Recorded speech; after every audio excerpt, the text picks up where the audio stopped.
बात करते हैं पंचगव्य में प्रयोग होने वाली दूसरी चीज यानी कि गाय के दही की।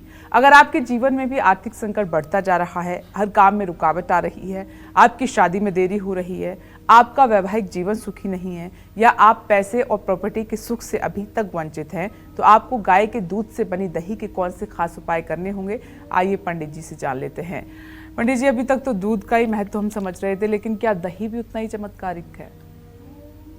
ये पांचों चीजें जो गाय से उत्पन्न होती हैं, ये पांचों चीजें अमृत सदृश हैं जी। इनका अपना अलग अलग भी महत्व है और इनको संयुक्त करने का भी महत्व है जी। दही की बात जब आती है तो दही का संबंध सीधे शुक्र ग्रह से है।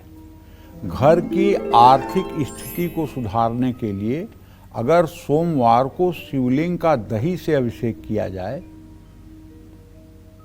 और दही से अभिषेक करके फिर गन्ने के रस से शिवलिंग का अभिषेक किया जाए और फिर शुद्ध जल से शिवलिंग को धोया जाए, तो आप मान के चलिए कि दरिद्रता 40 दिन में दूर हो जाएगी। और घर से काम पर जाने से पहले दही, हल्दी और अक्षत का मिला करके यदि अपनी माँ या अपनी कुंवारी बहन से तिलक करवा लिया जाए, तो चाहे जैसी प्रतियोगी परीक्षा हो, चाहे जितना बड़ा कठिन चुनौती भरे कार्य के लिए आप घर से निकल रहे हों, दावे के साथ कहता हूं सफलता आपके कदम चूमेगी। कोई कुमारी कन्या अगर आपके माथे पर हल्दी, दही और चावल इन 3 चीज़ों का तिलक कर दे, या आपकी माँ आपके माथे पर तिलक कर दे, पूरब मुँह करके आप तिलक करवा लीजिए।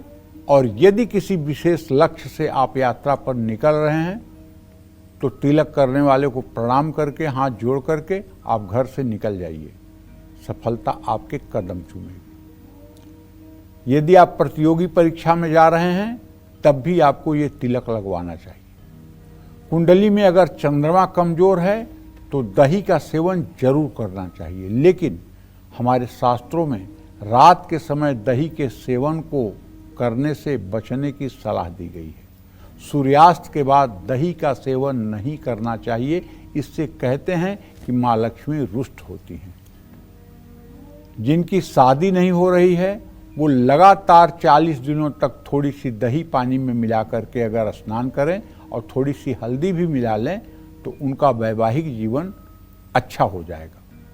अगर वैवाहिक जीवन अच्छा नहीं चल रहा है, अपने जीवन साथी के साथ आप शुक्रवार को दही से शिवलिंग का अगर अभिषेक करें और पति पत्नी शुक्रवार को सफ़ेद कपड़े पहने, आर्थिक स्थिति सुधारने के लिए शुक्रवार के दिन किसी जरूरतमंद व्यक्ति को दही चीनी खिलाएं, चांदी के बर्तन में दही खाएं और शुक्र के मंत्रों का ओम सुं शुक्राय नमः इस मंत्र का जप करें। शुक्र ग्रह को बल देने के लिए दही, शक्कर, इत्र, सफ़ेद कपड़े, अखंडित चावल और चांदी का दान करें। धन और संपत्ति सुख के लिए और धन हानि रोकने के लिए हर रोज दही में इत्र मिला करके स्नान करें। इससे निश्चित रूप से आप स्वस्थ रहेंगे, निरोगी रहेंगे और आपका भाग्योदय बना रहेगा। जय मां विंध्यवासिनी।